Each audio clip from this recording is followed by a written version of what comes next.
Ni hao, YouTube. So according to a statistical analysis that I performed based on absolutely nothing, I discovered that many people think Chinese is a scary language. So I went and asked some of my intelligent friends why they thought Chinese was so difficult. And here are some of the answers I got. I do believe that Chinese is the most hard language in the world. They write in those Chinese character symbol ideological that are invisible, illegible to the human eye. It's very hard. It is most hard. They have 1 million cities and each city has its own dialect. It is just not possible. Very hard. But if you want, I can sell you some Chinese tea for $2. Why the fuck would I learn Chinese? They have a tone for every word. It's impossible. It's ridiculous. It doesn't make any sense. A fun cool. Hopefully in this video I will convince you that Chinese is not as hard as most people think. This is not a Chinese lecture. This video is meant as an introduction to Chinese characters in general. So hopefully it will be useful to you whether you're learning Chinese or you're just curious about it. So let's get started, shall we? First, let's look into the structure of a simple Chinese sentence. For example, if I take this sentence, it says 我是中国人, which means I am Chinese. So as you can see, the sentence is basically a series of Chinese characters. Each of these characters is pronounced as exactly one syllable. There is a standard way to represent the readings of Chinese characters using alphabet, and it's called pinyin. The pinyin is composed of alphabet letters, like in this case W-O, mean that this character should be pronounced wo. And the little accent on the vowel indicates the tone, because in Chinese there is a specific tone associated with each character. So in this case, the little accent on the O means that we should read it wo.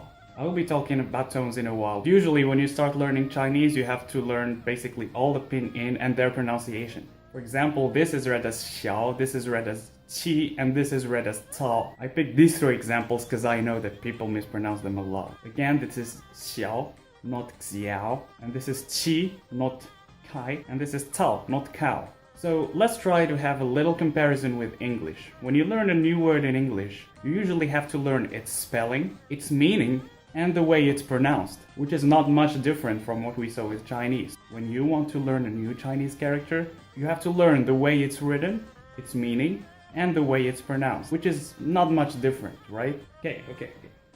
Not exactly the same. The only problem here is this little cryptic symbol here that we can't really understand, and which seems pretty scary at first. It's just because we don't understand it. So let's take a closer look at Chinese characters.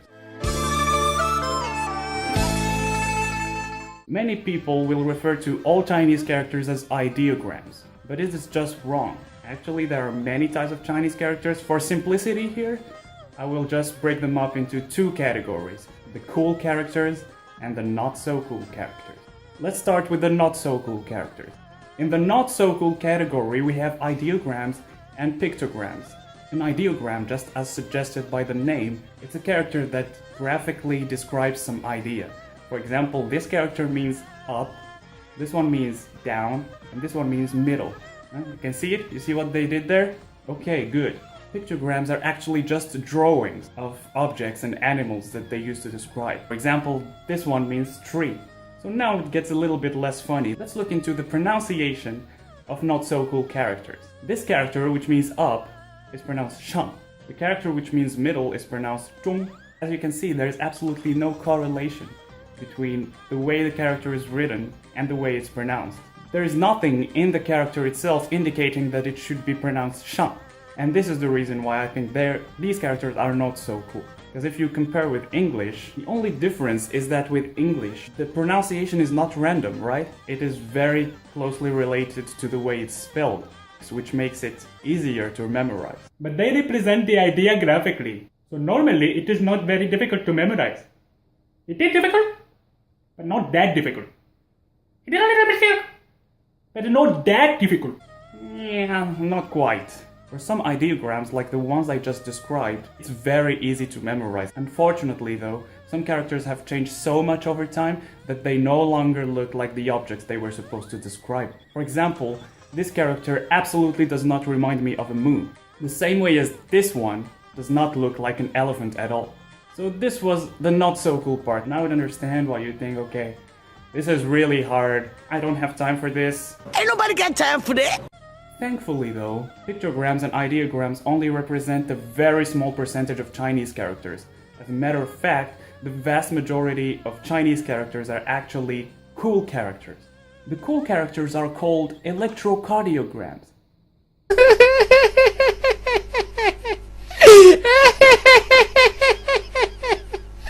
The cool characters are actually called phonosemantic compounds. As the name suggests, these characters comprise two components.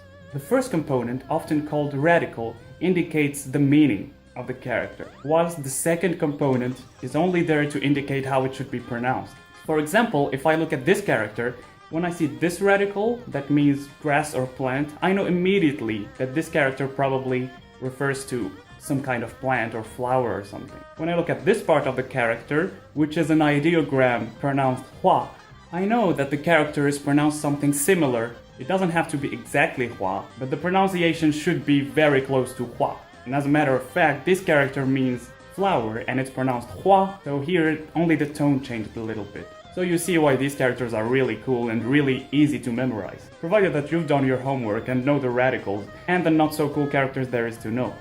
So let's see how this compares to English.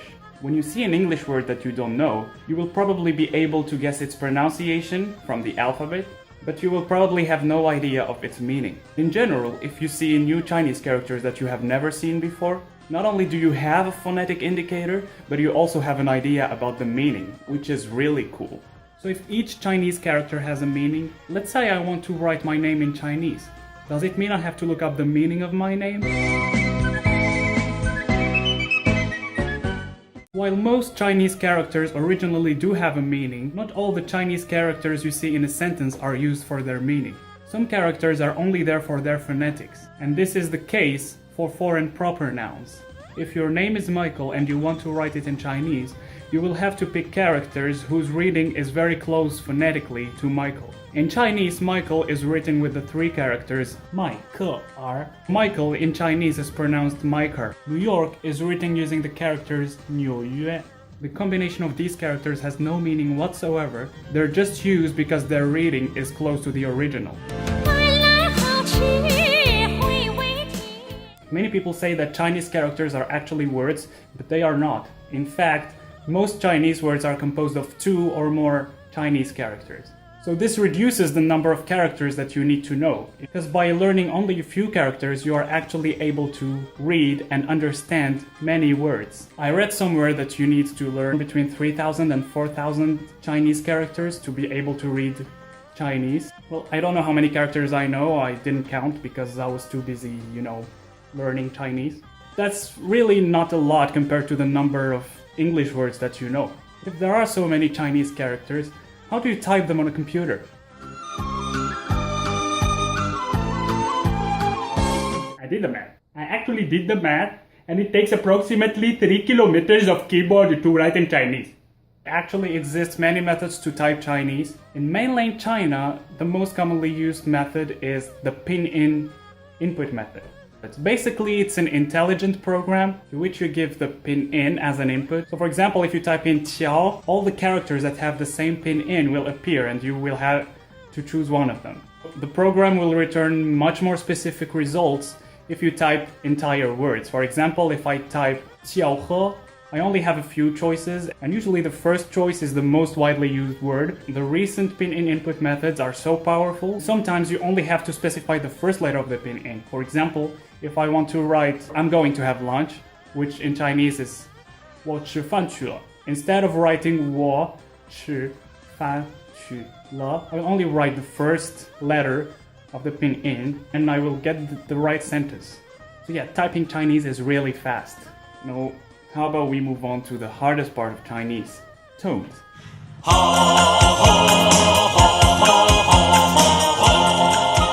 know many Chinese teachers would tend to compare Chinese tones with English tones and tell you that it's not that hard because we are already used to using tones in English, and I don't quite agree with this comparison, simply because speaking Chinese with the wrong tones is nothing like speaking English with Moroccan tones. So this man comes to my house.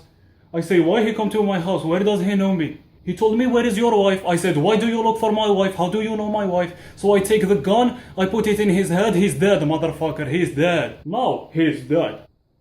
Oh. It does sound funny, but the meaning doesn't change. Sometimes it's not really that important because people can still understand what you say even if you use the wrong tones, but sometimes it can lead to some awkward situations. So just to be safe, when you learn a new Chinese character, also try to memorize the tone that goes with it. So in Mandarin Chinese there are only 4 tones. So if we take an example pinyin and try to apply these 4 tones to it, it would give the following result. Ma, ma, ma, ma. So, for example, if you're saying ma, it means mother, and if you say ma, it means horse. So, completely different. Right, next. Oh yeah, the grammar.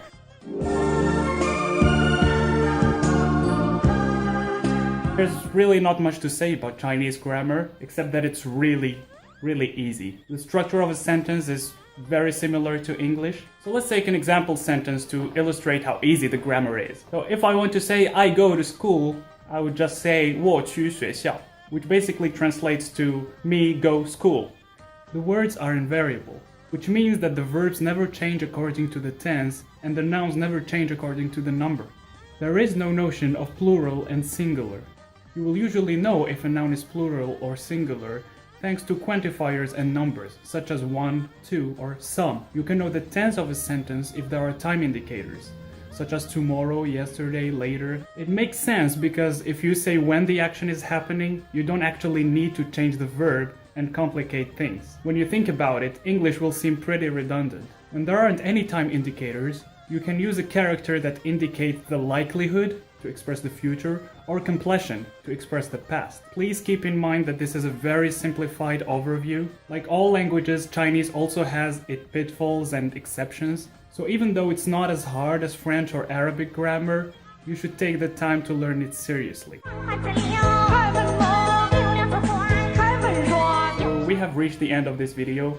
I hope you learned something. If this video was useful to you, please give it a thumbs up and share it with your friends that might be interested. Also, do not forget to subscribe to my channel. If you spotted some mistakes or if you think I said something stupid in this video, do not hesitate to let me know in the comment section. Now, before you leave, here are some tips for learning Chinese.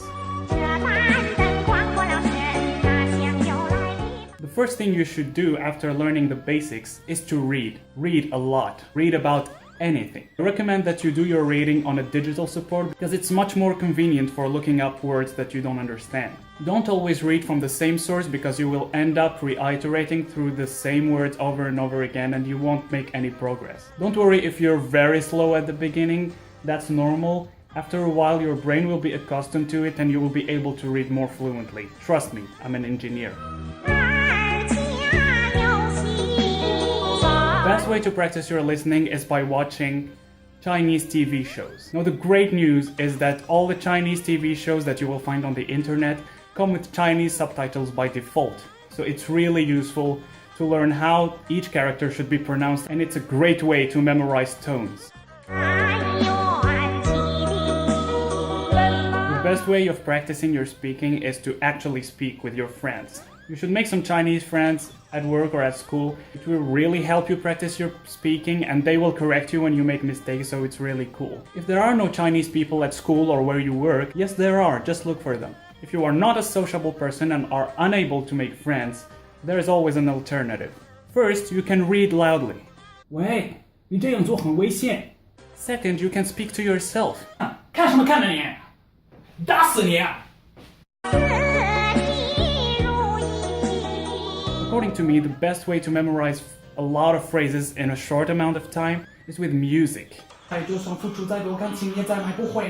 So, listen to a lot of music. Chinese music is great. There are really great singers in China. I'm not gonna recommend anyone because it's a matter of taste, but I'm sure you will find your favorite singer, and her name is Wang Fei.